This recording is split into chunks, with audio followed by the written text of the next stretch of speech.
ma dóor ay coup de sommation. mooy ki la bëgg a rey yow yaa ko ëpp droit kon mën nga koo rey. ndax bii nga xam ne moom lañ may fale mandat juróom-ñaari at la danaa ko yemale ci juróomi at ndax li ñu bëgg mooy démocratie sax fi. di nuyu ñu ngi am mbégte dellu si ak yéen ci seen émission faram-fàcce ni ñu koy amalee àllarba ci waxtu bi ñu ñëw nag taxaw faram-fàcce actualité politique gu réew mi ni ñu koy amalee saa su ne ni ma koy waxee itam ku ne xam na ni actualité politique moo ëmb lépp ci doxalinu réew ndax ñi nga xam ne ñooy acteurs politiques yi ñoom ñoo ŋànk réew mi ŋànk lépp loo xam ni solo la ci réew mi muy ci wàllu sport muy ci wàllu économie muy ci wàllu social lu mu ci mën a doon ci plateau bi la ñu koy faram-fàcce di ci waxtaan ak suñuy gan ak télévision Futurs Médias tey nag ñu am ci mbégte ànd ci ak kenn ci APR Benoît Sambou la tudd moom nag Benoît kàngam la ci biir APR ñu ngi lay nuyu monsieur Sambou. Pape Ngagne maa ngi lay nuyu. ñu ngi ànd itam ak monsieur Cheikh Dieng moom mooy maire bu Djiddah Thiaroye Kaw noonu la monsieur le maire bokk itam ci parti bi nga xam ne mooy parti démocratique Sénégal maa ngi lay nuyu monsieur le maire. Pape Ngagne maa ngi lay nuyu di la ziare bu baax a baax. di la sant di rafetlu invitation bi. donc jërëjëf di nuyu le ministre Benoît Sambou. et puis di nuyu di ziare ñëpp ñi nga xam ni donc les auditeurs TFM ñu ngi suivre. d'accord merci beaucoup monsieur le ministre yow laay tàmbalee waxtaan bi mu aju ci question d'actualité bi ñuy xaaree premier ministre ëllëg ci assemblée nationale ñi nga xam ne ñoo faree ci kujje gi notamment groupe parlementaire liberté ak démocratie wax ni dañ koy boycotter bu ñu fa dem argument bi ñu avancé nag laa lay laaj nga xam ñu dëgg parce que depuis 6 mois ñu koy xaar kenn gisu ko fa ñu jàpp itam ni dafa ñëw juste pour def communication politique am parce que moment bi daf ko laaj ñoom nag ñu jàpp ni duñ ko permettre ndax ñi nga xam ni dañu teg boobu argument amuñu dëgg ci koo xam ni premier ministre la joxe woon ci kàddoom ne 15 jours yi ne naa ñëw assemblée nationale léegi mu def 6 voire 7 mois kenn gisu ko fa mu jékki-jékki bëgg a ñëw ci seen kanam ndax am nañ sañ-sañ ñoom itam ci wan ko gannaaw. waaw Pape nga may ma nuyu bu baax sama xarit le maire de Djiddah Thiaroye Kaw. docteur Cheikh Dieng. di ko nuyu di ko ziar di rafetlu toogaayam. di kontaan ci toog ak moom vraiment mën a waxtaanee mbiru Sénégal nuyu tamit téléspectateurs yi nga xam ne ñoo ñuy déglu nuyu sénégalais yëpp rawatina samay mbokk Casamance waa Ziguinchor waa Casamance yëpp te maa ngi leen di nuyu bu baax a baax a baax. Pape premier ministre dafa fas yéene dem suba assemblée nationale ak gouvernement bi. pour fedde li nga xam ne ma ngi ko doon def maanaam di dem ci ndigalu président de la république Macky Sall di dem di waxtaan ak représentation nationale bi maanaam ñii nga xam ne ñoom la askan bi tànn pour que ñu toogal leen ci penc ndaw réew mi dëgg la c'est vrai que gëj nañ fa mais je crois que événement yi am moo taxoon mu xaw fa gëj notamment élection législative yi nga xam ne moom la ñu génnoon teg gouvernement bi ak calendrier gouvernement bi nga xam ne tax xëy na possibilité dem assemblée nationale am ñu ko woon depuis son dernier passage ku jigi ne nañu dañ koy boycotté am nañ ci sañ-sañ même si rafetluñu ko mais dañu toll ci politique te boo tolloo ci politique am nga sañ-sañ teg ay actes yoo xam ne effet d'annonce la maanaam. ñoom li ñu wax rek mooy du ñu nangu ñëw foofu. bàyyi ko mu def. show danaa ca ñëw. ci pendant 6 mois ñu lay xaar ñëwuloo nga jékki-jékki. waaw 6 mois ñëw passé communication. 6 mois expliqué nañu quand même war nañ mën a nangu. ne quand même élection yi ñoo fi nekkoon le temps nga teg assemblée bi teg sa gouvernement et cetera donc loolu nekk ci session budgétaire bi ak yooyu yëpp war na mën a expliquer mu mën faa gëj léegi ñoom nee nañu dafay ñëw politique non dafay ñëw waxtaan ak sénégalais yi à travers la représentation nationale. bu doon suñu sago nag ñu nekk fa. waaye dañu commencé tàmmal loo xam ne dafa commencé doy waar mooy politique chaise vide damay fàttali ba ñu jógee xam naa dinañ ci dellu si kanam bañ nekkee ci concertation ci processus électoral bi ñëwuñu. En tout cas ñoom ñi nga xam ne ñoo nekk ci kuréel bi nga xam ne mooy Manko. bañ nekkee woon di def donc comité de suivi tamit ci code yeesal code électoral bi tamit ñëwuñu. saay bu ñu wootee ci ministre de l'intérieur du ñu ñëw. donc ñoom dañoo jël benn stratégie maanaam bañaati teew fi nga xam ne moom la ñuy mën a toog di waxtaanee. parce que li am solo. ci waxtaanu assemblée nationale mooy effectivement dinañ permettre am cadre bu dal. nga xam ne dinañ mën jàkkaarloog premier ministre. d'accord waxtaan ak moom poser ko question yi nga xam ne jàpp nañ ni. moom moo soxal askan bi soxal leen. mais bu ñu defee politique bi dañoo choisir nekk ci rajo yi. ak ci presse bi di wax bon xëy na tamit seen stratégie la politique mais loolu dañuy jàpp ni rek. même si dañ koy ñaawlu mais xëy na loolu moo leen gënal mais nañ jàpp ni rek politique la. alors docteur Cheikh Dieng argument bi le ministre Benoît joxe est-ce que convaincre na la ci durée bi PM taxaw ñëwul foofu ba pare aussi ñu ñëw ci lan mooy aussi seen argument yu taxaw yéen ci war a boycotter demain. teewaayu premier ministre foofu ci assemblée nationale. je vous remercie dama ciy féliciter bu baax a baax groupe parlementaire parce que APR dañoo tàmm forcing dañoo tàmm bañ a respecter institutions yi bañ a respecter peuple sénégalais. président Macky Sall balaa muy wax ak peuple sénégalais rek élection jot ñoom loolu lañ tàmm wax na ko léegi nee na ñoom dañuy politique. mais tam loolu premier ministre la bu dee bu élection politique premier ministre dañ ko fay teg pour ñu politique. waaw. premier ministre dañ ko fay teg pour mu liggéey. waaw. assemblée nationale instance de concertation de dialogue politique la. raison de plus ngeen war a dem toog. donc dañ ko war a respecter. waaw mu war a réciproque. premier ministre. bi mu taxawee def déclaration politique générale. lañ fa tënkoon benn. mooy premier ministre chaque mois weer wu dee. dina ñëw assemblée wax ak représentation nationale ci lii ni réew mi doxee. ñu tekki ni chaque jeudi semaine bu nekk benn ministre dina ñëw devant la représentation nationale. wax ak assemblée nationale wax ak peuple bi. te dara amu ci. ñu gis ni. booba léegi soxlu leen ñoru leen. dañuy politique rek. dem nag tey ba xam nañ ni. réew mi ngi dugg ci guut parce que fi ñu toll président Macky Sall dafa nekk situation bu difficile. parce que xam nga boo nekkee président dem wóor ba wóor la ni sa peuple won na la ginnaaw da ngay tàmbali nag léegi di wut ay njuuj njaaj comme ni ñu ko tàmmee ni nañ dem def show à l'Assemblée nationale ñu télévision surtout show boo xam ne 90% du temps waa APR fi ñooy wax tuuti lañ ci may. lu groupe bi PDS bokk tuuti lañ ci may les non-alignés ñu gis ni du njariñu peuple bi njariñu peuple bi tey ñun wax nga ko dinañ wax ak peuple bi muy assemblée muy ci biti assemblée dinañ ñun am nañu responsabilité mission tey won peuple sénégalais que président Macky Sall dafa toll ci bilan. parce que def na juróom benn at. année bi ci des moom lancé na campagne bi bu yàgg. bilan boobu mu toll nag lañ bëgg lancé def lancement bi assemblée nationale. amul njariñ soxalul peuple bi. peuple bi lu ko soxal tey mooy jafe-jafe yi nga xam ne moom lay dund guddi ak bëccëg te président assemblée nationale.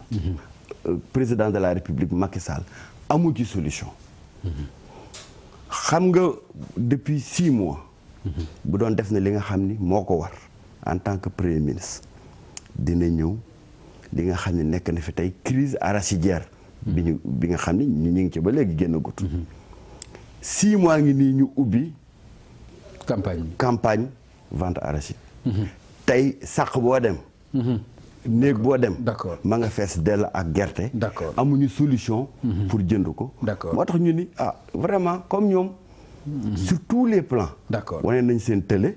nañ leen bàyyi ñu jàkkaarloog peuple sénégalais fi ñu toll. d'accord monsieur le ministre moom li mu jàpp mooy dàq na lu bari li nga xam ni wax nga ko teg na ci sax maanaam loo xam ni waxoon nañ ko ci déclaration de politique générale bu premier ministre présence su ministre chaque jeudi loolu moom amul lii itam ñëw moom jàpp na ni du dara du dul benn tribune pour teg sa bilan parce que 6 ans yi nga xam ni def ngeen ko ci réew mi ngeen bëgg a dérouler bilan bi nan nga gisee li nga xam ni argumenté na ko ci li nga ko wax. bon xam nga assemblée nationale moom comme ni mu la koy expliqué dañu am nu mu tati gouvernement bi dañ jóge ci élection loolu lu leer la juillet dañ jóge ci élection. peuple sénégalais jox président Macky Sall ak coalition Benno Bokk Yaakaar ndam bi nga xam ne jox na ko ko. donc bu nee sénégalais yi dañ ko awoon gannaaw y a 6 mois y a 7 mois 8 mois quand même peuple bi plébiscité na donc président Macky Sall. te nag loolu mooy baromètre bi wax dëgg yàlla. te loolu mooy baromètre bi élection rek mooy. baromètre bi tout à fait. la ca des. ministres yi mais je crois que assemblée nationale quand même ministres yi mënuñu fa yóbbu seen bopp. assemblée nationale dafa am nu mu tëti règlement intérieur. député yi tamit am nañ sañ-sañ convoqué. ministre bi. effectivement. bu ñu jàppee ni. ñoom dañu am engagement bu ñu jëloon defuñu ko mais lu tee. Assemblée nationale seen député yi seen groupe parlementaire. defuñu ko convoqué. tout à fait ministre yi defuñu ko. politique chaise vide ngeen jël te ñun xam nañ lu tax ngeen jël loolu. lu tax ñu jël ko. lu tax ñu jël ko parce que élection la ñu bëggul.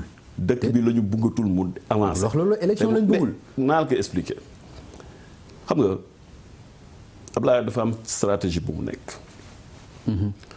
maanaam dafa fas yéenewul PDS am candidat. pour élection présidentielle yi di ñëw. parce que PDS bu amee candidat. mooy Karim Wade day ñàkk PDS. te Ablaye Wade dafa jàpp ni PDS moo ko moom. militant ak responsable PDS moo leen moom. comme nu mu jàppee woon ni ba mu nekkee ci nguur bi moom Sénégal ak sénégalais ba nga xam ne yaakaaroon na ni ba doomam mënoon a doonu Sénégal noonu la gëmee ni Karim Wade moo war a doonu PDS. donc Karim Wade tey ak condamnation bi ko dal maanaam mënul nekk candidat ça veut dire PDS bu amee candidat mooy Karim ñàkk na PDS. parce que gisuma ban responsable PDS mooy ñàkk fayda nekk candidat ba pare dellu si di delloo Karim parti bi mais Ablaye dafa jàpp ni parti bi moom moo ko moom ak Karim moom militant yi. donc lépp loo xam ne dina ko di mën na ko def pour PDS bañ a bokk ci élection yi dina ko def. loolu moo indi politique terre brûlée bu ñu nekkee politique chaise vide bu ñu nekkee parce que fas yéene tuñu jàkkaarloo ak sénégalais yi pour laaj sanction peuple bi. donc ku nekk ci stratégie boobu. mais loolu mënuñu ci dara. d'accord ñi bëgg nag. d'accord ñi nekk ci dëkk bi nag. d'accord di politique. d'accord gëm ne am nañ wàll ci dëkk bi. ñoom ñu ngi wuyu ji bañ jógee ci concertation ñi nga xam ne gëm nañ Sénégal. gëm nañ waxtaan. mais ñëw nañu waxtaan li ngeen mu maanaa ci ay kàddoom mooy li kenn mënul gis seen candidat notamment Karim Wade est-ce que du ko jox raison Ali ji waaw. mooy depuis bi ñu jógee ci élection législative yi. Macky Sall xam na ni ñàkk na réew mi. il sait qu'il a perdu le pays. parce que wax fa dëgg yàlla yow bu ñu la falee 65%. moins de 6 ans après 5 ans après. nga yaakaar loolu mooy Ali Khaled ji. Ali Khaled ji seen candidat yéen. amutoo majorité. malgré manipulation yi ñu def yëpp. tey tous les Sénégalais xam nañ élection législative yi façon bu nekk sàccee nañ ko élection yi excuse du terme c'est le terme sàcc élection yi la preuve te ci benn preuve rek bu Sénégal yëpp gisandoo yow ngay électeur. ñu jox la sa carte électeur nga dem ci bureau de vote ba. fekkoo fa sa tur. mais mën na nekk erreur loolu. loolu mën na nekk erreur aussi sàcc électeur sàcc élection mënu ko weesu. lan la qu'est-ce qui s'est passé. ci échelle boobu nga jàpp ni dans tous les waaw fief yi nga xam ne. président Macky Sall xam na ne da koy perte. muy tout le département de Pikine muy Saint-Louis muy feneen ak feneen Thiès. foofu lañ def ces manipulations luñ ci joxee comme explication mooy ni dañoo waxoon ni. 900 électeurs. d'accord mais bu ñu delluwaat ci loolu. après léegi. waaw dañ ko wàññi 600. waaw moo tax ñu jaxase ko. waaw te pourtant jaxasuñu ko Matam. d'accord jaxasuñu ko Fatick. d'accord benn politique chaise vide bi. moom la politique chaise vide amul. nee na ñàkk candidat moo tax waaw. dañoo am ñun waaw principe bu ñuy doxee. mooy président Macky Sall. ak ses militants. waaw dootuñu organiser élection Sénégal. pourquoi. parce que am nañ droit. ni nag arbitre bi nga xam ne mooy arbitrer match bi. du sol may APR. te loolu xel mën na koo dégg. président Macky Sall amul droit def moins que. li président Abdoulaye Wade defoon li président Abdou Diouf defoon mooy ñu ne ko wóoluñu la nga organiser lu élection ndax candidat nga. waaw doo organiser lu élection. kon kon ministre de l'intérieur. amu leen candidat Aly Ngouille Ndiaye moo tax bëgg leen élection am. taxaw daf ko wax te dama bëgg nga tontu si dinaa ci ñëw lu leer. waaw mais dama bëgg ñu. dinaa ci ñëw lu leer Aly Ngouille Ndiaye du ñu woo concertation parce que nous ne le reconnaissons pas. comme autorité boo xam ne war nañoo woo pour ñu waxtaan ci élection duñ ko dënku. d'accord te dinañ am autorité indépendante boo xam ni mooy organiser élection loolu mooy. mais concertation bi demu leen te ki ñu jàppoon ni moom moo ko gérer. concertation bi demuñu. lu tax parce que ña ca demoon tey ñu ngi koy rëccu. waaw l'histoire dafa jox raison PDS. que ni ñoom dañ doon organiser espèce de concertation pour lan. pour que la nga xam moo leen ñoroon. ci wàllu parrainage. ñu am ñu leen ko cautionner. d'accord kon ñooñu la ñu piégé. ñu cautionner leen amu leen candidat monsieur docteur Cheikh Dieng. sunu candidat. waaw Karim Wade. du Abdoulaye Wade moo ko tànn. Parti démocratique sénégalais moo réunir toutes ces instances. ni kuy candidat ñu am ñetti candidat ñu voté ko Karim Wade jàll nekk sunu candidat. maintenant c'est vrai ñoom dañoo am Karim Wade daf leen omnibulé. Macky Sall bi mu toogee ci réew ba léegi nu muy faagagale képp kuy candidat sérieux. mais est-ce que yaakaar réussir na ko ci Karim Wade bu dee loolu est-ce que jàppaloo ni réussir na ko. jotu ko réussir. Pourquoi? Parce que tey Karim Wade malgré sa condamnation. waaw par une cour à la solde de Macky Sall je mesure bien mes mots. une CREI politique. je mesure bien mes mots. am na ay juges yoo xam ne amuñu dignité ba dayoon. ba leen seen fonction may pour que Macky Sall lu leen wax duñ ko tekki. ñooñu condamné nañ ko Karim Wade amandal ko 130 millions. 138 milliards ñu jóge fa Macky Sall def loo xam ne amul ci code pénal sénégalais. mooy l'exil. 3 heures du matin nga couper les réseaux sociaux mettre Dakar en état de siège dugal Karim Wade escorté ko génne ko réew mi amul ci code pénal sénégalais. maintenant dafa yaakaar ni jeex na malheureusement. la CREI accédé wul woon la nga xam ne moo doon ale kalaj ci condamnation bi. mooy ñu déchoir que de ses droits civiques. Ah bon? On fait une lecture combinée. Article 26 de la Constitution. Article 30, article 31 du code électoral. mën nga ko vérifier. mooy fixé yan conditions la ñu war a nekkee candidat. lan la ci wax. lu mu ci wax mooy ni pour que ñu mën laa déchoir de tes droits civiques. ou bien lors de ta condamnation. juge bi wax ko expressément. d'accord wa illa ñu cité 9 chefs d'accusation. d'accord corruption. détournement de deniers publics et cetera yoo xam ne bu ñu la ci condamné tu perds automatiquement tes droits civils. d'accord lenn ci amul ci. la condamnation de Karim Wade. kon il conserve l'ensemble de ses droits monsieur le ministre civils. li tax may dëggal waxam mooy bi ñuy condamné Karim Wade dama déglu le ministre de la justice Sidiki Kaba. mu ne lépp luy droit civil am politique Karim Wade ñàkk ko. Sidiki Kaba ancien ministre de la justice moo ko wax ndax loolu joxul dëgg li docteur Cheikh Dieng wax. alors damay dellu si rek fàttaliku tontuwul li ma ko wax ñoom dara changé wu ci stratégie Ablaye Wade ba muy politique ba léegi. d'accord dara. waaw tontuwul ba mu nekkee ci opposition dafa doon taal. waaw ba mu nekkee ci pouvoir di taal. ba mu delluwaatee ci opposition di taal.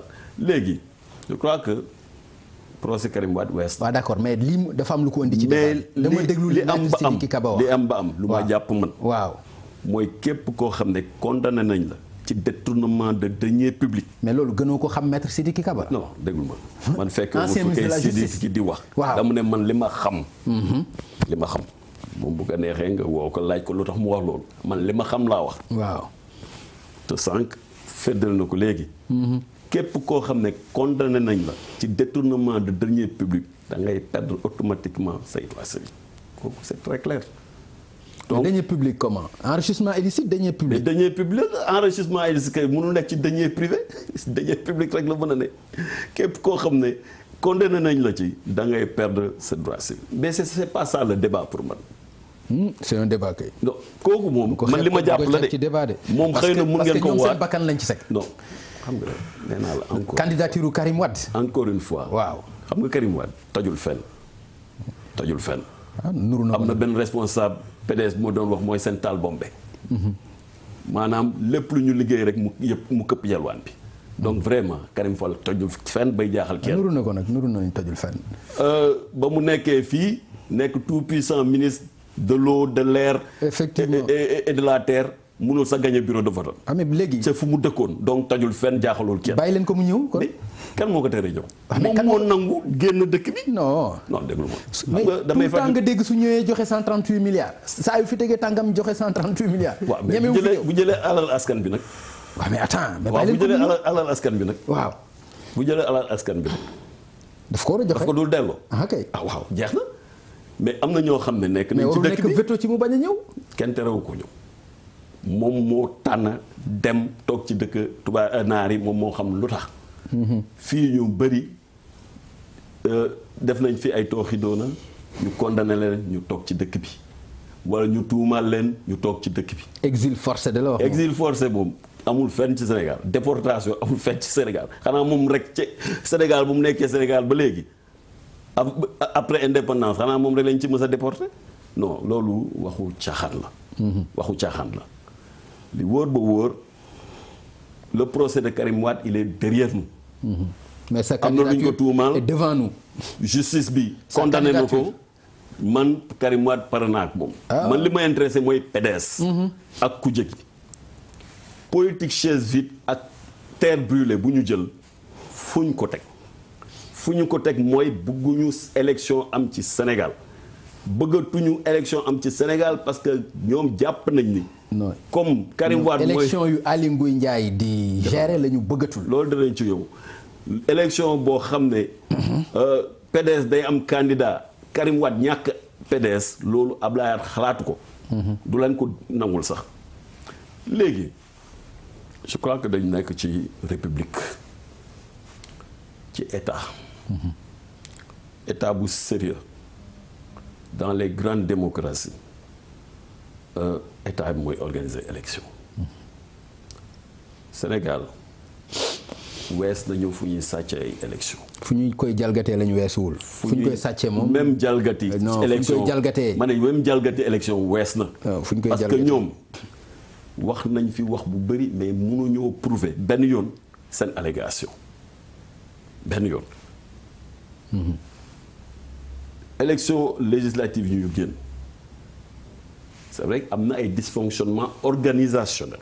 mais yow sànq fàttali nga ko. mais loolu du Sénégal rek la am même dans les grandes démocraties États-Unis France fu ne day am te li indi peut-être désorganisation bi ñu am mooy dañu jógee ci refonte. refonte boo xam ne li ñu xayma woon. romb nañ ko loolu. la ñu waroon am mais dañ ko romb. donc mais nit rek la. yàlla rek dul juum. ok yàlla rek moo am organisation bu parfaite. mais loolu remettul en question. Les résultats des élections parce que élection bu mës a am Sénégal laa wax am ku gisul turam ci fichier bi am la parce que machine la ay nit ñooy bind. ay nit ay bind nga dugal mën na jàll mën na bañ a jàll mais loolu mun leen xayma taux d'échec bi ñaata la taux d'erreur bi ñaata la. ba auditeurs yi ñëwee ba ngeen laajtee auditeur parce que même si bokkulee woon ci concertation bi infiltré ngeen concertation bi parce que am na ñu leen fa toogaloon. infiltrer le pôle de l'opposition mais li wóor ba wóor yéen a laaj audit. ñu nangul leen ko. génn buggu leen sax Sénégal na gars yi na auditeurs yi jógee bitim réew ñu nangul leen ko. d'accord. commission kii Union européenne ak Allemagne. def seen appel à candidature indi ay auditeurs ci ñetti auditeurs yi am na koo xam ne mu fi woon 2010. ñu ñëw auditer lan la ñu wax fichier bi dara nekku ci. D'accord, merci beaucoup. Fiable à 98%. D'accord. Docteur, vraiment, moi je vous comprends pas. Docteur, ci beneen ponk bi nga xam ne parce que bëgguma ñu ponk boobu am na solo mais il faut ñu dépasser ko dem ci beneen su fekkee dafa am argument yi loo ci mën a yokk rek ci quelques secondes s'il vous plaît ñu ñëw ci beneen. Une seconde. waaw pour lui dire que dañoo diaboliser Karim Wade. diaboliser ba tey amatuñ benn argument. La preuve. dañuy sax travestir tey les termes. jugement bi nga xam ne moom la CREI yi génne. Macky Sall dafa ne CREI yi condamné leen ma Ablaye Wade pour détournement de deniers publics.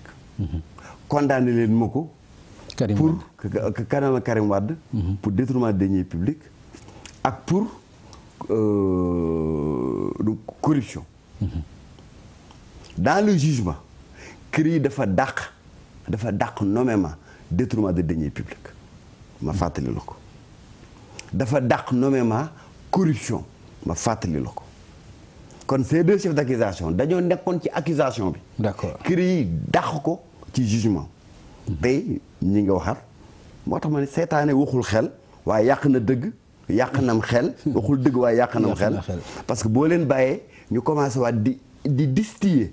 ay fausses vérités. d'accord donc dañuy yàqaar xelu Sénégalais. voilà d'accord merci beaucoup docteur benn ponk laa bëgg ñu ñëw ci muy wàllu parrainage bi ku ne xam na ni génn nañ fi ay élections législatives mu nekkoon ay élections yu doy waar ci candidature yu bëri parrainage bi ñëw nekk solution ndax lu tax accepté wu leen boobu solution pour ñu mën a. da ngaa wax lu am solo foofu mais dama bëgg delluwaat tuuti rek ci concertation bi mu xat concertation bi. ministre de l'intérieur moo def ay termes de référence. ñu ni ko balaa ñuy concertation dañuy am ay garantie benn la ñuy waxtaanee ca concertation yi dañ koy waxtaanee balaa ñu cee dem. ñaar dañuy am garantie que bu ñu concertation ba pare. la ñuy tënk dañ koy appliquer. président Macky Sall xam nañ ni du nitu kàddu. d'accord moo tax ba. bañ defee seen concertation ba am ay points de divergence. bañ demee la APR waxoon le président Macky Sall jël. def seppi ko def ko projet de loi. mooy kon ñoom ña fa demoon nax nañ leen. lan moo tax jàppale ni solution la parrainage. parrainage bi alors poser question bi importante. dañ koy wax rek bëggoon naa may am 2 secondes. mais non 2 secondes yi bëri na Cheikh jàppale ma rek ci parrainage bi. parrainage mooy lan. ok balaa ngaa nekk candidat. da nga am un dixième. di fichier électoral pour que ñu ni yow d'accord nañ ak yow. loolu xam nga loolu aussi. loolu boo ko waxee parti démocratique sénégalais. waaw xam parti sénégalais am na 70 000 électeurs. ndax fi ñu toll nii am nañ 2 millions de cartes d'électeurs. yoo xam ne ñu ngi nekk di ko placer ci suñu renouvellement structure de base de parti. kon parti démocratique bu jëlee boobu combat. da ko jël pour principe d'abord. da ko jël également pour wane sénégalais yi que ni. dafa am ay pièges yu ñu ci defaat président Macky Sall lu mu yëkkati rek ay pièges la. alors sur le principe mooy ñun mënuñoo d'accord un parti démocratique sénégalais bu géré woon nguur gi bu gagné ay conseils départementaux. bu géré ay mairies. bu am des structures de base dans tous les villages du Sénégal. nga yemale ko ak Pape Ngagne Ndiaye. indépendant si fële. nekk indépendant jóg taxaw ni indépendant la dama bëgg jël réew mi. doy na waar loolu. amul xel mënu koo nungu. doy na waar xel mënu koo nungu. le suffrage des Sénégalais ak le référendum mooy les 2 moyens à travers lesquels le peuple exerce sa souveraineté. te parti politique constitution moo ko may. pour que mu concourir au suffrage des Sénégalais. am na may na ko les indépendants sous certaines conditions. à partir de ce moment le parti politique bu jóg ni dama bëgg concourir les suffrages président Macky Sall du ko ni dama lay tegal bi condition dama lay tegal bi condition. li ñu yëkkati comme argument majeur ci limiter liste yi mooy lan mooy ni dañuy cher. pourtant concertation yi nga xam ni moom la président Macky Sall naxewoon parti ya fa dem. ñëpp d'accord nañu ci bulletin unique. tout à fait ba mu des APR. bañ demee dañoo dàq bulletin unique. ni duñ ko def parce que arrangé wul APR parce que ñoom il leur faut bu ñu voté ba pare ñu jënd carte. votu waa PDS ak waa Kër Khalifa Sall ak yeneen candidats yi. corruption la ñu compté pour gagner élection benn. ñaar ñu ni juge constitutionnel bi nga xam ne mooy valider candidature yi wóoluñu ko. parce que dafa montrer toutes ses limites. ci élection yi ñu jógee ci référendum bi. communiqué APR la jël ci li basé wu def ci jugement wu. d'accord merci docteur d'accord docteur merci beaucoup monsieur le ministre parrainage bi ñoom ñëpp galgal lañ ko jàppee te li tax muy nuru dëgg nag aussi moom mooy à la place de parrainage bi bulletin unique daf fa nekkoon parce que même boo amoon 1000 candidats présidentiels boo amee benn bulletin unique réglé na ko pourquoi à la place ngeen choisir parrainage bi au lieu de bulletin unique bi te mooy li nga xam ne moo gën a yomb pour ñu mën a gaawal ay élection xam nga ñoom dañoo ragal lépp ba ragal sax seen bopp noo mu ne fekkewoo concertation ba nga xam lañ fa wax. mais nag aussi loolu. nekk na loolu secret partout. maa ngay ñëw. waaw maa ngay ñëw. mais le rapport yow sax ñoom dañoo infiltré. yow sànq mais ñuy infiltré. waaw wax nga non loolu pas bien expliquer li fa xew parce que dañoo mujjee gedd léegi ma ñëw ci li amoon ci concertation sur le bulletin unique. la ñu jàpp ñun ñëpp de laa wax la ñu jàpp ña fa toogoon ñëpp mooy bulletin unique dañuy teg comité technique commission technique. mu continuer ko saytu. bulletin unique du lu bees waxtaan boobu du lu bees ñun bañ nekkee opposition dañ ko doon wax. may fàttali mës nañ def concertation ñëw ci Ablaye Wade. ne ko bulletin unique. mu laaj techniciens yi. waa ministère de l'intérieur laaj leen ndax war na mën a ne ñu ne ko loolu de mosuñu ko fi def te wóoruñu ni buñ ko defee dana arranger Sénégal. mu ne waaw buñ jëlee bulletin bi jiital sama tur man. est-ce que war na mën a ne. ay nag président pour la ñuy jiital sa tur. mu nekkoon nañ ko bay. Pape bulletin unique indi naa benn exemplaire nga may ma. lii bulletin unique la. Bénin. bulletin unique ci ñaata candidat ci ñaata candidat. 36 candidats. 36. photo yu flou. mais ça dépend ci copie bi aussi. déglu ma rek xam nga imprimerie impression. impression. mën na indi lu ne. waaw dëggam bulletin multiple ñuy def sax bu ñu tiiree raam bi ba si yàgg. mu commencé encre bi commencé di détériorer wu. d'accord. bu boobaa kenn ñëw photom flou. waaw mu ne du ñu dem élection parce que sama photo dafa flou fii 36 candidats la. waaw loolu moom eggaguñ ci bu ñu amee 50 candidats. bulletin bi nu muy mel. bu ñu amee 100 candidats bulletin bi nu muy mel xanaa dootul nekk bulletin kaye lay doon. ma ne mais loo mën a wax benn bulletin la benn këyit. waaw ma ñëw. loo mën a wax benn argument ban argument la nit ñi teg pour laaj bulletin unique. dañu ne njëg bi. njëg bi rek la ñu wax de. waxuñu leneen. parce que techniquement kenn waneegu ni war na mën a arranger Sénégal. non. bulletin unique moom rax na ci corruption. ma ñëw. waaw xam nga corruption lan la mën a am ci bulletin damay ñëw. bulletin unique Afrique la am. ñi ko introduire système des Nations Unies ci démocratie naissante yi wala démocratie yu sooxe yi. ci dëkk yëpp nag yu ñu koy def la ñu gis ni mooy taux de bulletin nul yi day bëri. ndaxte dañuy am problème pour ràññee seeni ay candidats wala nuñ koy voté. Sénégal ba muy Sénégal ba léegi bulletin multiple la ñu mës a voté musul am problème.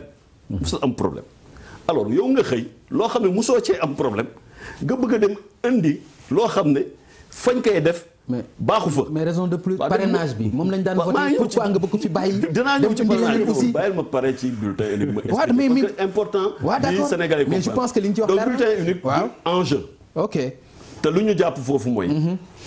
tey élection locale yi ñu génn. y a eu 7000 et quelques listes. mais Pape 7000 et quelques listes. mais local nga wax. mais déglu ma mais xanaa local waru am bulletin unique. ok. waaw xanaa kon dootul nekk bulletin unique kaye la ñuy dem voter kaye unique lay doon. benn localité bu amee 100 ba 200 listes nu ñuy def xanaa kaye la ñuy yóbbu pour voter ji. mais ñu def bulletin multiple. xam ni noonu la demee non xam nga bulletin unique mënoo ko def ci benn élection rek da nga koy mën a def ci tout type d' élection yu ñu am yëpp wala nga bàyyi. élection législative yi ñu jógee 47 listes. xajul ci bulletin. nga mën cee def photo tête de liste bi. sigle bi ak couleur bi. couleur nag yu différente donc forcément imprimeur bi dina am problème. boo amee par exemple parti bu nekk am na au moins 2 couleurs. si tu as 50 candidats sur la liste mais c'est au moins 100 couleurs la ñu war a mélanger pour que bulletin bi leer donc. amul benn techniquement fu ñu mën a prouver ni bulletin unique moo gën te yàqalul Sénégal dara mais ñi ko def nag. mais ñi ko def problème rek la ñu am. mais attends problème rek wax naa la taux de bulletin nul yi ñu fa am. il n'est pas prouvé fu ñu koy def. d'accord c'est mieux. donc Sénégal amuñu problème bulletin. d'accord te lu ñu jàpp mooy nañ teg commission technique continuer réflexion bi loolu la ñu jàpp. d'accord parrainage du lu bees. parrainage du lu bees dafa bokk ci constitution bi. waaw mais dafa particulier. waaw déglu dafa yem ci ay dañu jógoon ne. ñun politiciens yi. am politiciens yi ñooy def lu ne. ñoom ak ñun ñoo toog. defar code électoral. des candidats indépendants dafay uute ak parti politique. ok bu ñuy dem élection candidat indépendant bi day uti ay parrain. maanaam day uti ay signature ñoo xam ne ay ñu nekk ñu dañ leen inscrire ci fichier bi. waaye lan la ñu gis parce que parti politique bi am nay militants. te xam nga Sénégal ñaata parti politique fi ne. bari na. kenn mënu ko xayma. waaw am na ñoo xam ne amuñu ñetti militants mais parti politique lañu. waaw mais. Sénégalais yi. ñoo ne dañu doyal ci parti yu bëri. yan Sénégalais ñoo ko wax. Sénégalais yi yow en premier léegi wax nga ko. non mais yan Sénégalais déglu ma Pape. waaw mais bu argument yow mii rek léegi wax nga ko trop quand même. yow mii rek léegi wax nga ko dafa oyof rek li nga wax nii Sénégalais yi. dernière élection yi. waaw législative ak même locale yi.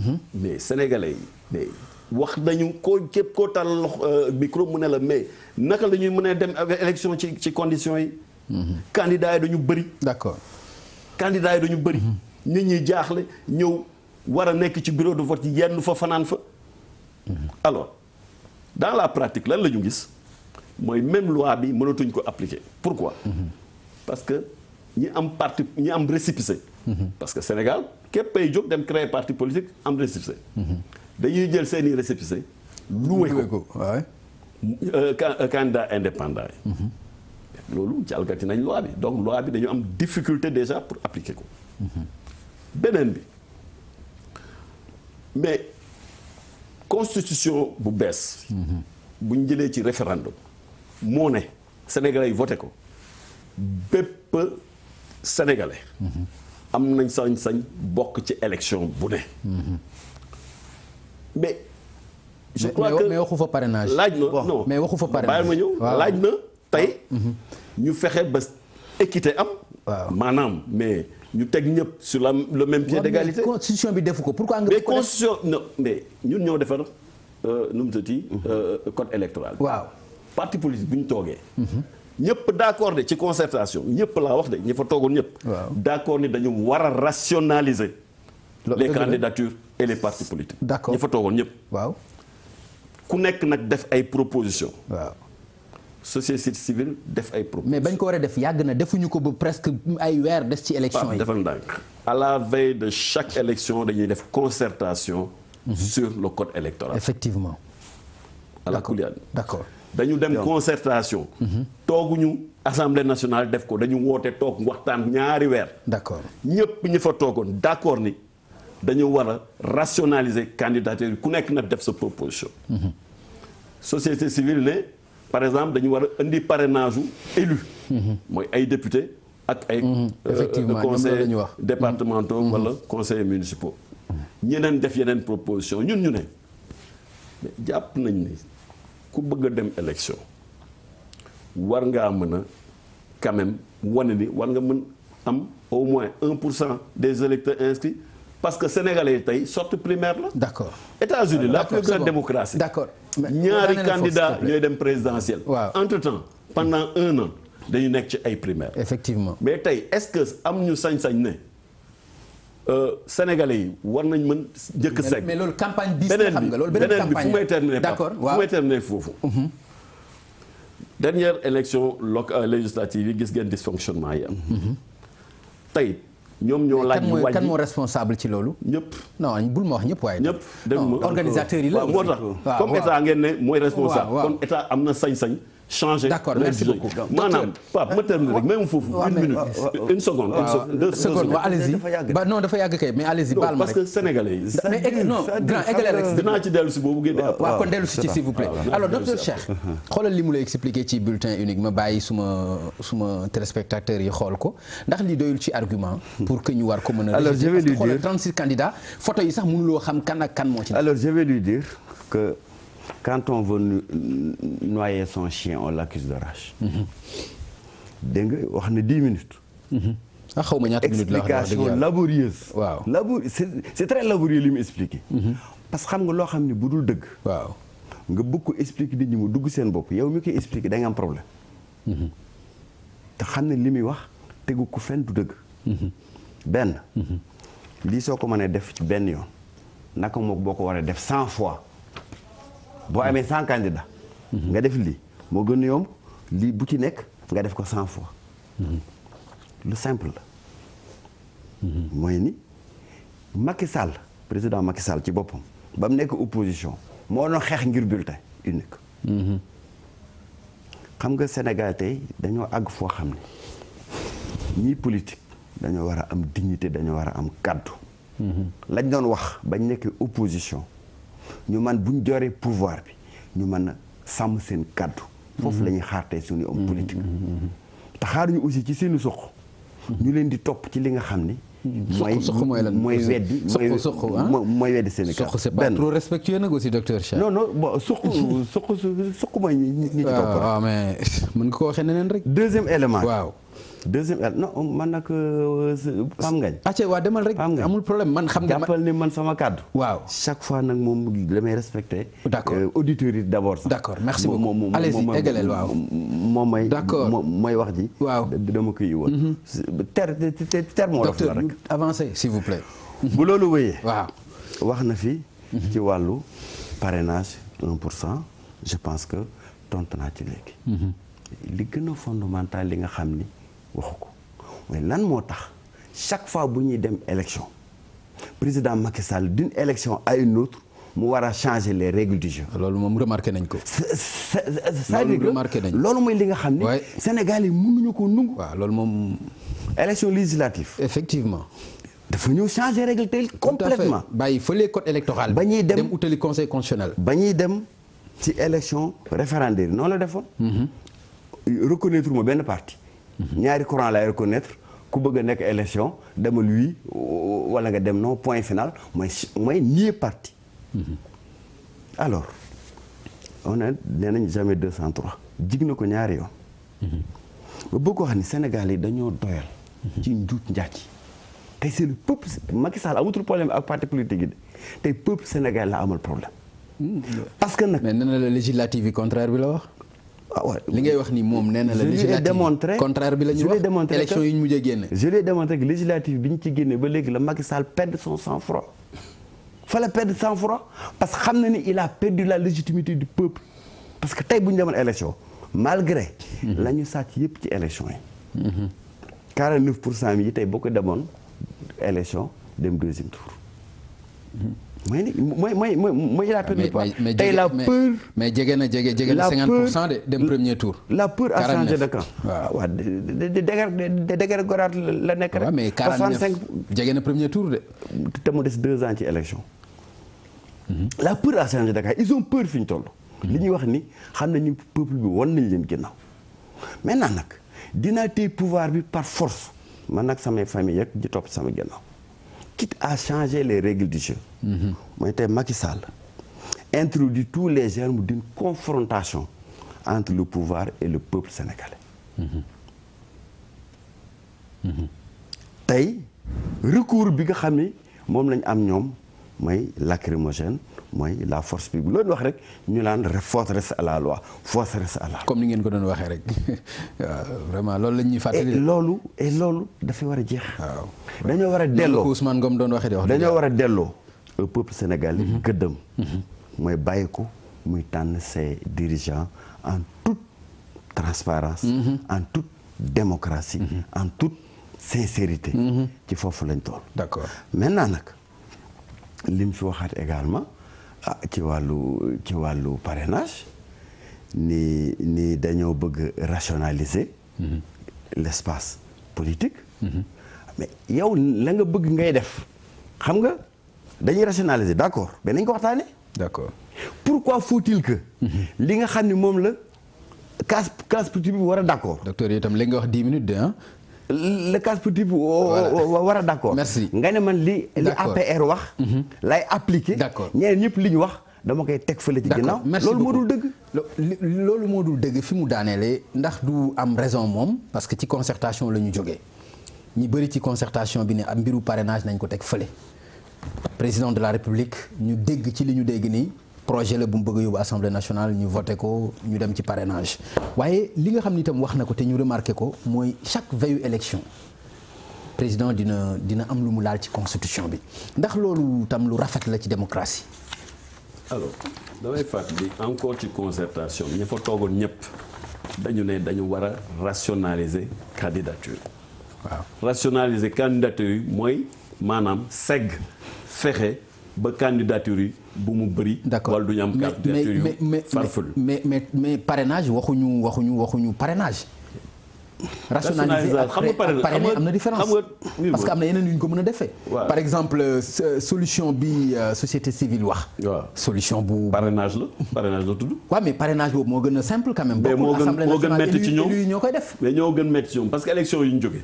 waaw xam nga tax d'ailleurs ma nettali la dara bañ nekkee ci concertation bi ba ñu waxee waa opposition bi ak pour la dañu jóg ne sax waaw léegi na société civile def proposition.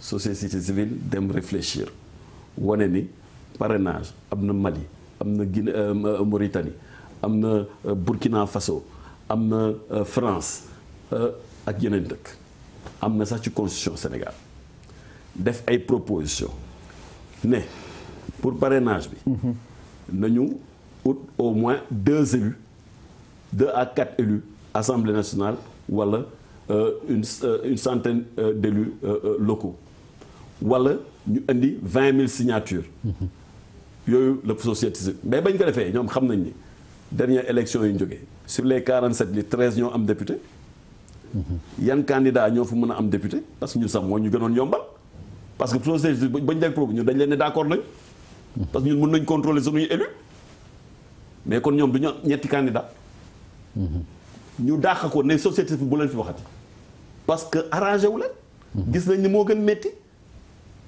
donc démocratie boo gis day am système de rationalisation des candidatures. mais aussi tey bu ñu amee 100 candidatures boo gis aussi day am coût. non c'est-à-dire bu ñu demee ba problème parrainage bi mën a indi problème. mais ñu teg ko fële non bii am na problème. amul problème non si parrainage bii. ñoo opposition bi nee nañ bu ko fi amee dem nañ ba indi fi bëgg xalaatu indi fi 23 juin bis. pour parrainage boobu. daa ñëw ci loolu. waaw parrainage ñi am problème mooy ñi nga xam ne mun ñu dajale ñetti nit ñoo am problème parrainage ñi mënul dajale ñetti nit ñoo am problème parrainage 23 juin ñoom la traumatisé.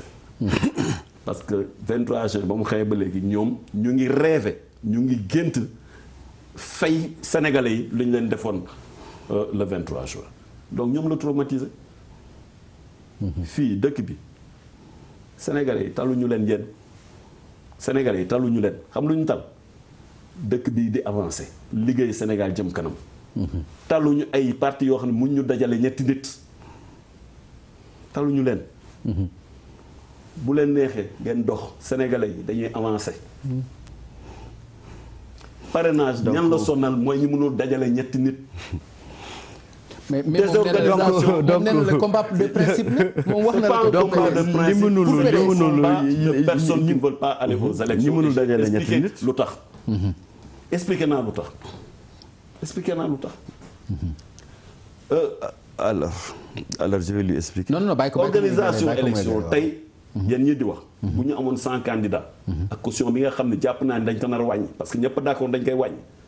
bu ñu fi amee 100 candidats peuple Sénégal mooy njëkk a jóg ne li du fa mënuñu ko. donc responsabilité état mooy bañ a bàyyi désordre di continuer parce que bu ñu fi toogee am ba ñu amee 47 listes dañ ne état débrouillé. 47 listes yëpp état lañ ko jiiñ de. waaw ñoo leen parrainé encore. waaw état moo parrainé 47 listes seen wax la ñoom. ñu ñëwati bu ñu fi naree am 100 candidatures. ba duñ mën élection dañ naan état bi la. donc tey responsabilité sénégalais yi. responsabilité état bi mooy fexe ba quand même koo xam ne nee na président nga bëgg a ne. xanaa war ngaa mën a am 62 ba 65 000 personnes yu la signal.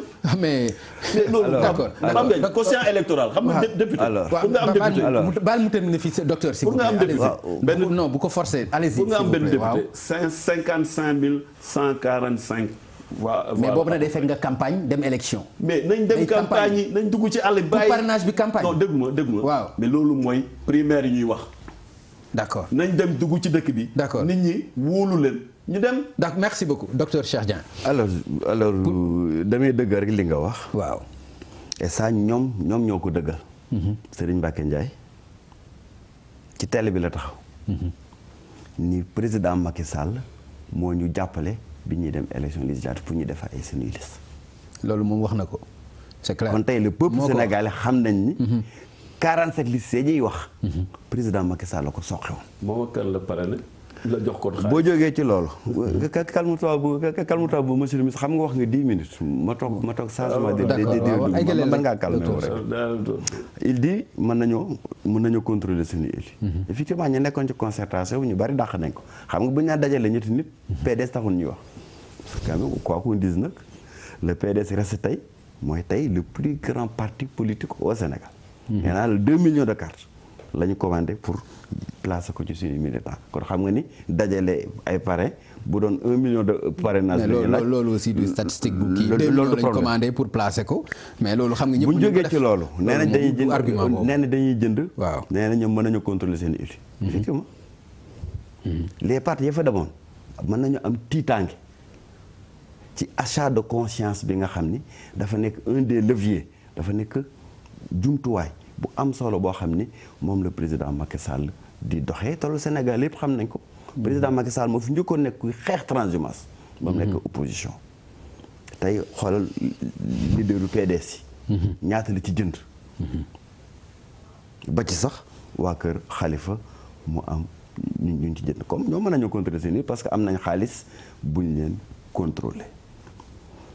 alors parrainage d'accorduñ ci tey duñ ci d'accord suba peuple sénégalais d'accord ci. te du fi amee. imagine toi tey. lu tax nga ne du fi amee. imagine toi ku mel ni tey 47 listes yi fa jóg. ñaataa ci am quotient électoral 55 000 électeurs yi mu wax 4. Benno Bokk Yaakaar Manko Taxawu Sénégal ak PUR. quelqu'un comme Aïda Mbodj ak fi mu jaar ci politique li am ci politique nga ne ko mënoo nekk candidat. Fada député la nga ne ko mënoo nekk candidat. Ablaye Baldé député la mënoo nekk candidat. voilà verrouillage yi ñuy def mooy li wax système bu ñuy dem. ñu changé ko parce que ñi ma ñoo ñëpp kenn amu ci. quotient électoral bi pour nekk député. ce que je veux dire c'est qu'une compétition dafa war a sincère. mënoo ni tey dañuy dem ci système mu double tour. ba ñuy dem raw gàddu. candidature yi tas moo ma arrangé woon. naa financé ñenn ay candidats fantoche. pour am 47 listes. élection présidentielle la ñu dem. contraire bi tuuti candidat moo ma arrangé. naa fexe ba yi candidat ma exilé leen yii ma tëj leen kaso. ñeneen ñi ma mettre leen la pression ñi ci des nag ma fexe ba duñu am ay candidats pourquoi. jëloon tey un parti comme le PUR. war a nekk candidat. mën naa am. parrainage yu 70 000 yi ñuy wax. duñu wax 70 000 rek dañuy aussi dans 7 régions. da nga ci war a am fu nekk 2000 parrains au moins. supposons nga am 2500 parrains région de Kolda. ñu dem jënd 600 parrains yi rek. ni leen dañ leen di parrainer mais def leen une fausse signature rek. mu dem conseil constitutionnel. ñu rejeté ko. ñu ni. d'accord am nga 100 000 signatures. waaye Kolda c'est 2500 ya nga fa am. d'accord 600 yi baaxuñu kon c'est 2000 matu fa. d'accord xam nga dama bëgg a wane. qu'il y a des pièges insidieux. d'accord yoo xam ne après dañuy utiliser. d'accord le bras armé du conseil constitutionnel. bi nga xam ni kenn joxu ko gëdd. pour tey mën a éliminer. d'accord ay candidats est-ce que doo jaaxle ci ni ñu ñaawee njoxt ci yow maanaam ragal sa gouvernement ba lu ñu laal ñu ne piège a ngi ci est-ce que loolu sa warugar la en tant que état aussi en tant que organisateur u élection est-ce que amoo woon intérêt pour joxe garantie yu baax pour ñu dem ci ay élections yu apaisées. nee naa Pam Ngagne ñii seen takkandeer sax dañ ko ragal loo mën ci ñoo xam ne seen takkandeer sax dañ ko ragal. ba pare ñoom xam nga fu ñu toll rek jàpp ni sénégalais dañ ko war a jënd respecté wuñu sénégalais yi. parce que ñoom loolu la ñu xamoon. looloo tax ñu tëj Karim Wade. dañoo jàpp sénégalais ay bàyyi ma lañu respecté wuñu sénégalais dañ jàpp ñëpp dañ leen di jënd. parce que Abdoulaye dafa jàppoon ni sénégalais bu nekk dafa am njëg. looloo nekk seen xel ba léegi. sénégalais yi gëm leen sénégalais yi respecté institution sénégalais yi. yéen a ngi saaga président de la république yéen a ngi saaga juge yi yéen a ngi saaga sénégalais waa PDS man dañ maa jaaxal te ay nit yoo xam ne vraiment man. respecté wuñu kenn ci dëkk bi. c'est-à-dire mais comment on peut encore continuer à accepter ce type d'homme politique dans ce pays ñoo xam ne saaga rek saaga bu ñu jëlee président saaga ko jël juge saaga leen. jël citoyen sénégalais yi saaga leen jàpp ni ñun ay bàyyi ma lañu jàpp ñëpp ay corrompu lañu ñoom daal noonu lañu jàppee sénégalais yi. d'accord respecté leen sénégalais yi. xam nañ sénégalais yi waaw d'accord c'est bon. tey ay citoyen yu mat lañu. kenn mënu leen jënd. te wane nañ ko parce que bu doon rek jënd yéen doo leen jóge ci pouvoir bi. parce que amul loo leen fi deful. d'accord sénégalais ay nit yu baax lañu. Benoît. ay nit yu baax lañu. il faut respecter les citoyens sénégalais. Benoît man dama la laaj benn question dama ni la ban garantie est-ce que amoo intérêt pour ay garantie yu baax pour que ñu dem ci ay élections yoo xam day ànd ak dal affaire parrainage bi tey na xel. jaru ko fi nañ dem ci li daan voté depuis. Pape ñi bañ demee ci pouvoir ba bañ nekkee ci opposition ba léegi avant ñuy ñëw ci pouvoir ak ba ñuy demee toujours dañu naan élection dañ koy taal ñoom c'est un discours changé wu bañ nekkee opposition autant élection bu ñëw ne dañuy taal dëkk bi. àndoon ko ak yéen. non déglu ma rek man musuma bokk PDS. ok moom musuma leen fond musuma leen fan. ñoom ba ñu génnee pouvoir bi tamit taal ñoom taal rek la ñu xam taal ay teg ay bombe explosé loo ay oto lu ñu wax rek ñu ne taal mais dëkk dañ koy defar fii mun leen fi taal dara. meeting bi nga organisé la dernière fois rek. sa koñ wane na ni oto yi sax ñoo ëppoon militants yi. yaa ngi oto yi sax ñoo ëppoon militants yi. xanaa meeting bi dafa tiital. non dama reetaan loo. oto yi ñoo ëppoon militants yi man loolu moo reetaan loo quoi. dañu bëri xaalis ba nga xam ne xaalis bi ñu yóbbaale ay oto rek lañu ci jënd mun ñu fexe ba convaincre kenn. vraiment il faut respecter les Sénégalais. Alors, d'accord. On a mis en place le parrainage c'est pour rationaliser les candidatures et permettre à la démocratie sénégalaise de s'exprimer dans de bonnes conditions. fii 23 juin yéen la tiital yéen la traumatisé ba ngeen jàpp ni tey war ngeen mën tiital sénégalais yi taluñu leen.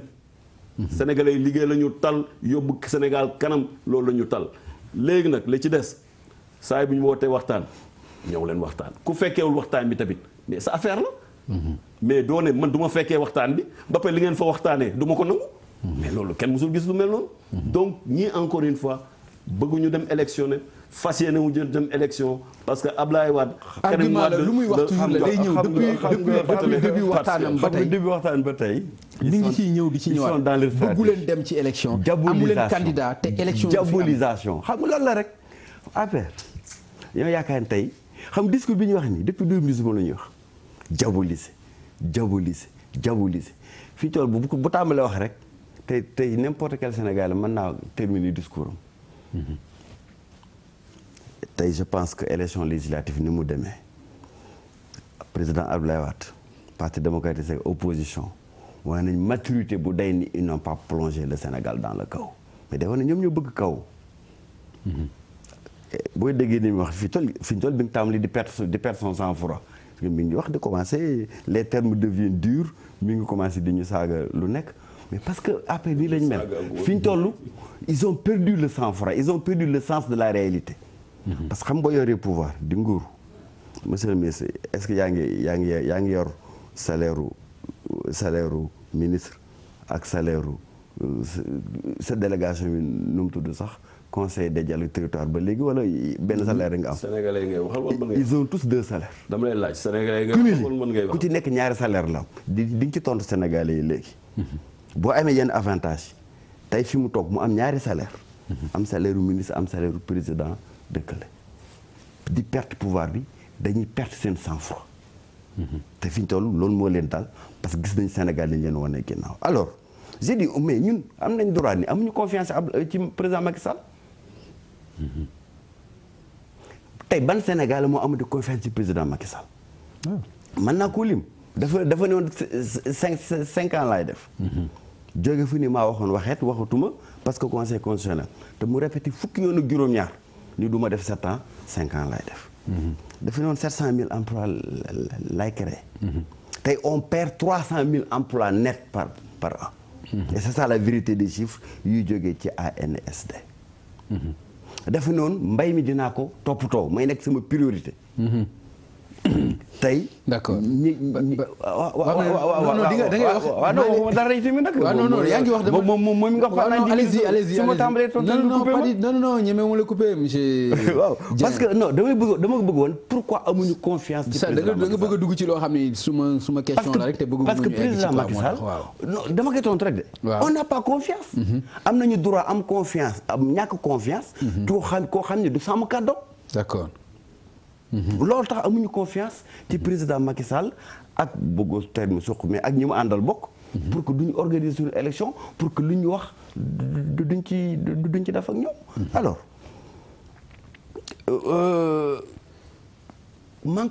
amuñu confiance ci moom. opposition lenn lay laaj. d'accord te li muy laaj. yomb na et je pense que xel mën na koo dégg. nañu créer benn kuréel. boo xam ne bokkul ci président Macky Sall. bokkul ci PDS bokkul ci APR bokkul ci keneen. d'accord pour que mu organiser. élection yi. merci beaucoup mais loolu. est-ce que yanul maanaa. sañ ngeen ko seen devoir la. yanu na maanaa non yanu na maanaa loolu kay ku ne sañ na ko wax dëgg yàlla. wax fa dëgg yàlla ku ne sañ na ko. élection yi la ñu jëm dañu bëgg ku maandu ku ko def mais loolu ku bëgg jàmm moo koy wax. mais loolu xanaa loolu yanu na maanaa kooku mooy. loolay jàmm loolu mooy jàmm mais man dama ciy boole sama benn question ñu avancé wax nga ko léegi monsieur le ministre que ñoom ñoo bëgg a taal réew mi mi ngi doxam dafa am benn juge bu ñuy wax Ibrahima Hamidou Dème dafa démissionné ñu déglu ko ci biir lettre bi li mu ci wax ni réew mi justice bu nasax la ñu am nit ñi sonn nañu ñi ngi ci corruption ñi ngi ci ay kàcc. wax ay kaddu yoo xam ni kaddu yu dur la kaddu yu metti la jëm ci régime bi rawatina li nga xam ni itam moom mooy justice am dégg nga démission bi xool nga lettre bi lan nga ci mën a wax. alors balaa ngay ñëw ci loolu mu koy wax rek xam nga yéen ku leen topp chaque jour ñu porter leen plainte après ngeen naan dañ leen di tooñ. tu vois justice plainte kaso tëj. bàyyi ko mu loo rek nekk ci waaw bàyyi ko moom mu wax. man boo toogee sénégalais yi àddina bi duñu seetaan nga naan ñaari salaire la am da ngay sos. xam nga ni dama lay laaj je te pose une question rek réponds aux Sénégalais les Sénégalais sont devant toi. je te pose la question. Sénégalais réponds aux Sénégalais. waaw maa ngi ñëw. docteur bàyyi ko mu teel waaw mais baal bàyyi ko mu. xam nga sos ngeen mën saaga ngeen mën. gis nga xam nga saaga. docteur s'il te plaît soo defee ni du ñu eggale kii bi te mi ngi la doon déglu franchement. nga kuy sos waaw. tooñ nga. kuy sos tooñ nga. te kilifa du sos. réponds aux Sénégalais. kilifa du sos yow wóor na la ni benn salaire laa am mais nga taxaw ci télé bi di wax yu mel nii parce que loolu ngeen xam respecté wu leen kenn kenn ngeen respecté wul ñàkk ormal sos tuuma loolu ngeen xam ak saaga. léegi vraiment il faut arrêter ça. waaw léegi parce que bu ma génnee porte le plainte nga taxaw fii di yuuxu mais loolu du mun a faale Sénégalais xam nañu ngay. d'accord léegi ci juge dem waaw. alors man dama jàpp ni day politique. te am na sañ-sañ politique nag. am na sañ-sañ politique. parce que ku lire lettre bi. ak yi mu ci wax politicien mooy wax loolu. xëy na jàpp ni natt na boppam ni am na rôle bu mu war a jouer ci dëkk bi. am na ci sañ-sañ nag. moo tax li mu wax sa langage moom. ak ñi nga xam ne ay naataangoom juge lañu ni moom. bu ñu jàppee ni moom lu mu wax ni ñoom ay corrompu lañu d'accord nañ ci loolu seen problème la. mais man li ma jàpp ni moom dafa bëgg a politique rek. léegi bu dee politique dana ñëw fekk ñu ci langue bi mais li mu wax ci justice bi vraiment moom la engagé. ak ñi nga xam ne ñooy ay naataangoom ci justice. non du ñoom la engagé aussi li mu wax ci régime bi itam war na leen engagé régime boo xam ni li muy wax du ko def ci jafe-jafe la ñu dëkk. waxu politicien la rek waxu politicien la. waaw politicien boo gis nekk opposition da ngay jàpp ni dëkk bi demul te xam nañ quand même dëkk bi. en tout cas signé wu ko politicien des magistrats la ko signé. waaw mais magistrat dafa pare pour commencer politique parce que dafa démissionné léegi. dafa pare pour politique moo tax mu waxee noonu. d'accord jël ay naataangoom saaga leen tuumal leen mais loolu seen problème la ñoom man du ma ci tontu. d'accord li ma jàpp mooy. Sénégal quand même. dëkk démocratie la. suñuy institution ñu ngay dox. régime spécial musu fee am. donc je crois que li ñu war ñun Sénégal mooy góorgóorlu ba ormal suñu institution yi. waa bitim réew di ñu gën a respecter parce que loolu la ñu ràññee. d'accord merci beaucoup docteur. alors lire nga lettre je veux simplement lui dire. waaw. que ay menaces la ñu tàmm. tëj kaso lañ tàmm. opposant bu wax ñu opposé la un procureur à leur solde. waaw mais moom nag nee na da nga ko tooñ nag. loolu lañ tàmm moom nee na da nga ko waxal lu amul itam. dama ko laaj une question. waaw. ñu nekk ci tontu sénégalais. ba léegi nag tontu wu ci. tontu wu ci de waaw ba léegi tontu du ci mas a tontu may ma dem. d'accord parce que xam na ni benn salaire la. je lui pose la question. léegi il tontu répond au Sénégal léegi jeex na. bu ma jógee ci loolu may ni le juge dem. waaw le juge dem waaw. li mu wax. mais moom la PDS di wax depuis CREI. d'accord kon discours politique la def la tenir moom. c'est un diagnostic. de la réalité. tey sénégalais. waaw buy waxal yàlla rek. xam ni nous avons il y a des magistrats dignes. il y en a quelques-uns qui restent dignes comme le juge Dème. xam ni dem na ba conscience am mayitu ko. système bi tel que le pouvoir l'a corrompu. mu continuer di ci nekk di servir un clan quelque part aussi. li ma wax noonu moo am ci administration territoriale. yi organiser élection yi. j'ai personnellement assisté. am ci ay preuves. mën naa ci def ay accusations yu leer. le sous-préfet des Niayes di def une distribution clandestine de cartes d'électeurs à des militants de APR j'en ai des preuves. le sous-préfet. donc c'est-à-dire que quelque part le président Macky Sall a réussi à corrompre. l'administration en général. d'accord dont la justice. li mu wax li juge dem wax. mais moom la l'association des magistrats wax. tey l'association. ak Télico. l'association des magistrats le juge Télico. tey s'érige en bouclier. pour dire que nous réclamons nous battons pour une indépendance de la justice. d'accord la justice. c'est un pilier essentiel. effectivement de la démocratie. effectivement tey bu ñu demee ba boobu pilier. d'accord ñu corrompre ko. on met le Sénégal en d'accord danger. merci beaucoup monsieur le ministre ma may leen benn question nag mu jëm ci bilan wu 6 ans yi nga xam ni def ngeen ko au pouvoir 25 mars 2012 ba 2018 muy juróom benni at yoo xam ni tey feete nañ ko keroog bërki démb monsieur le ministre lan nga ñu ko mën a tënkale juróom benni at yooyu.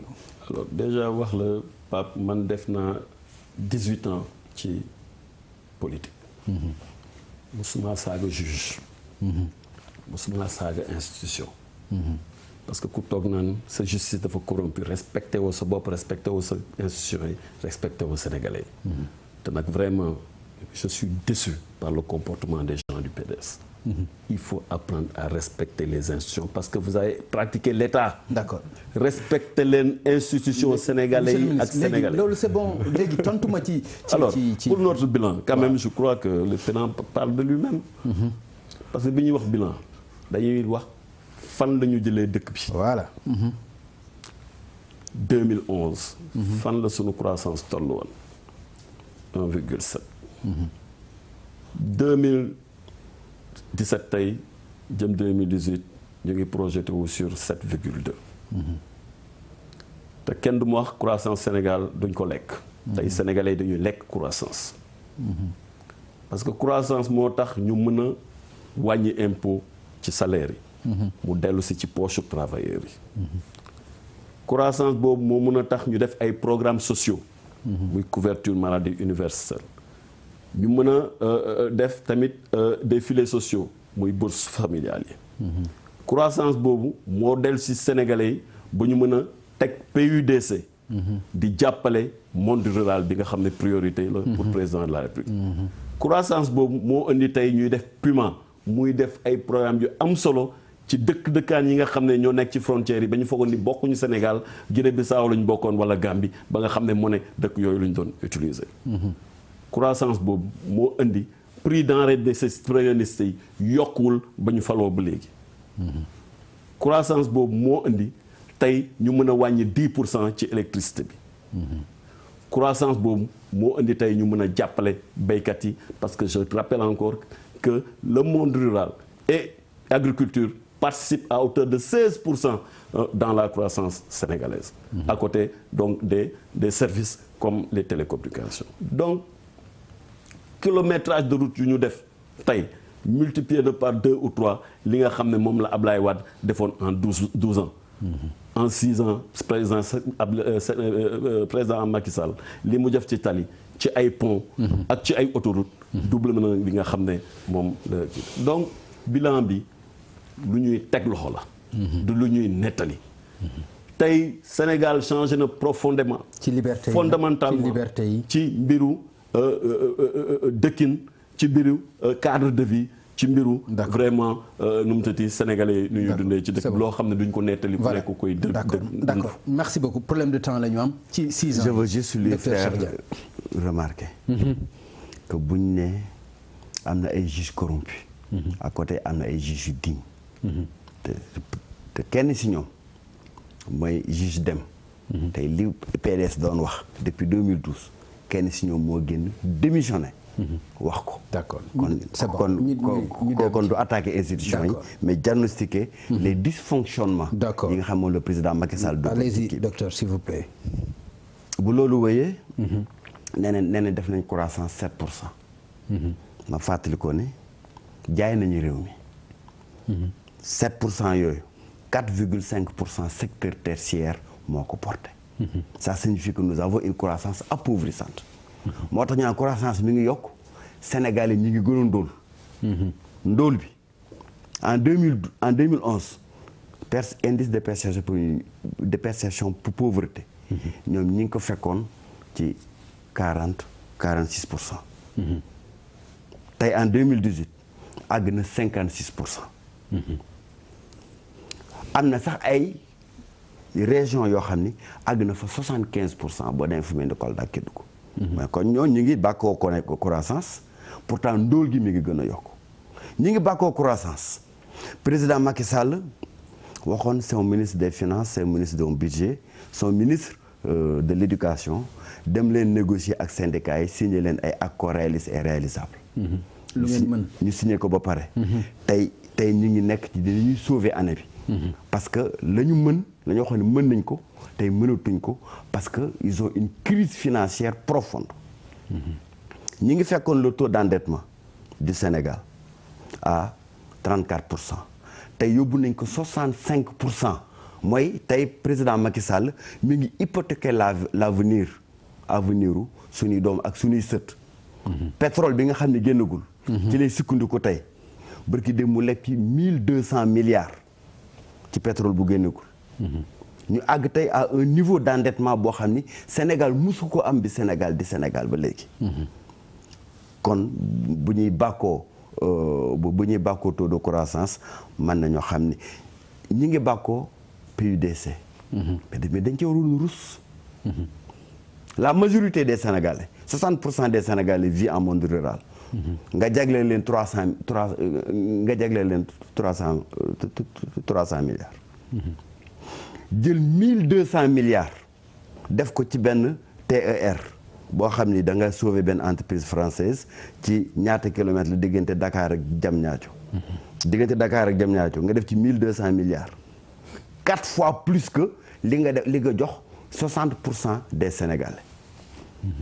mais mooy président Macky Sall respecté wul ñi nga xam ne dëkkuñu Dakar mooy li ñu ko doon wax naan vision dafa yam Diamniadio da koo prouver ci PUDC bi ñuy bàkkoo man dama yaakaar te dañ ci waroon rus tudd ko ci loolu mais nooy bàkkoo croissance te mënoo jënd gerte nooy bàkkoo croissance te tey ci hôpitaux yi ku fa am malade di nga jaaxle parce que tey hôpitaux yëpp ngi grève pourquoi parce que le minimum bi nga xam ni moom le président Macky Sall warloo ak médecins yi warloo ak infirmiers yi mënu ko ñaata centaines de médecins d'infirmiers de sages-femmes ñoo nekk au chômage ak d'enseignants qualifiés ñoo nekk au chômage te président Macky Sall mu leen recruter pendant ce temps fii ci Djiddah Thiaroye Kaw rek sama commune élèves ya fa nekk ñi nga en classe de double flux mooy 107 à 120 élèves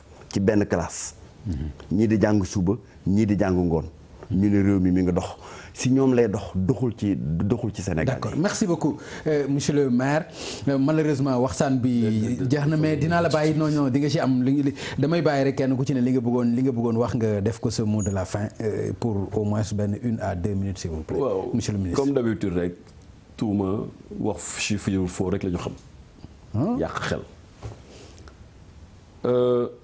dama bëggoon booy def bilan nga wax li fi Abdoulaye Wade bàyyi mais doo ko tudd doo ko mës a tudd parce que xam ngeen ni bàyyiwu leen fi dara ba muy dem dafa ne woon duñ mën sax fay fonctionnaire yi waaye liggéey moo ñu indi fii secteur boo dem tey yokku na secteur boo dem li nga nekk nag Dakar waa moo tax xamoo njëriñu PUDC parce que doo dem ci àll bi yow li nga nekk Dakar waa moo tax xamoo njëriñu Puma parce que doo dem ci àll bi li nga nekk Dakar waa moo tax xamoo njëriñu couverture maladie universelle léegi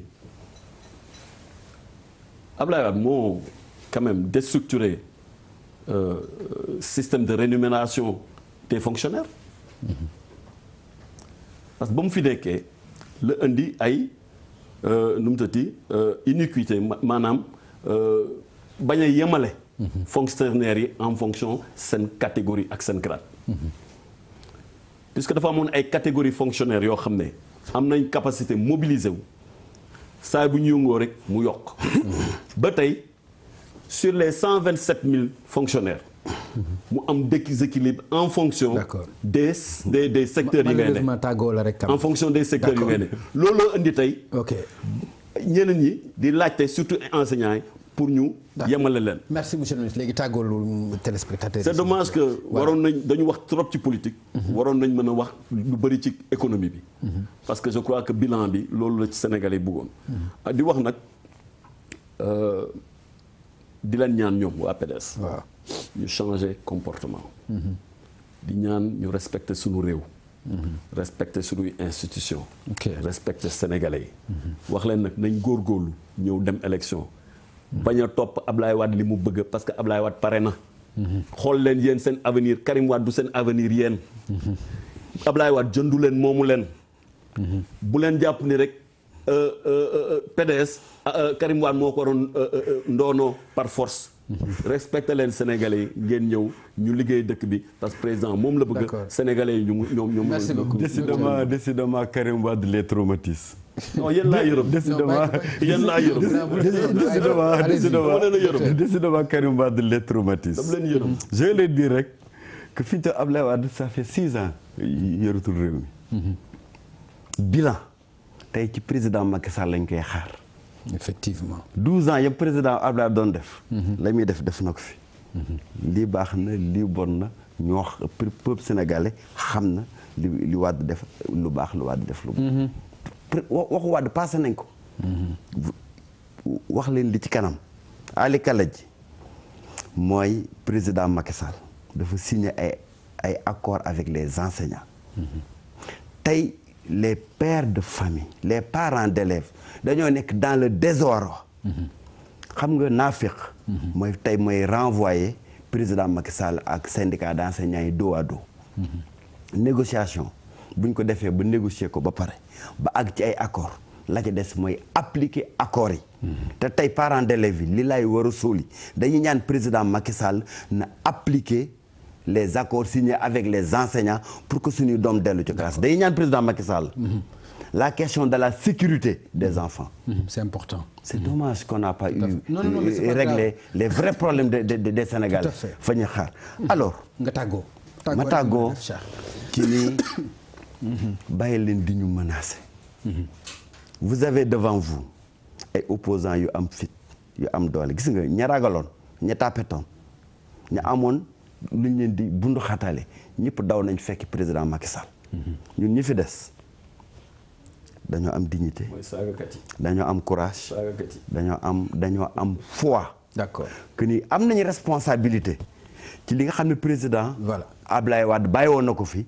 ñu àggale boobu liggéey. parce que Macky Sall a fini de montrer télé gi nga xam ne télé na ko. ci yor réew mi je vous remercie.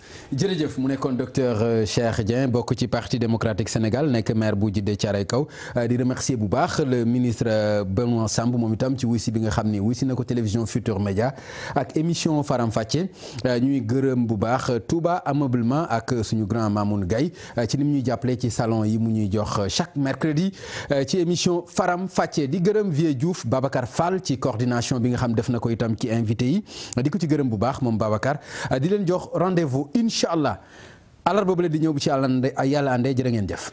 yaa ko ëpp droit kon mën nga koo rey.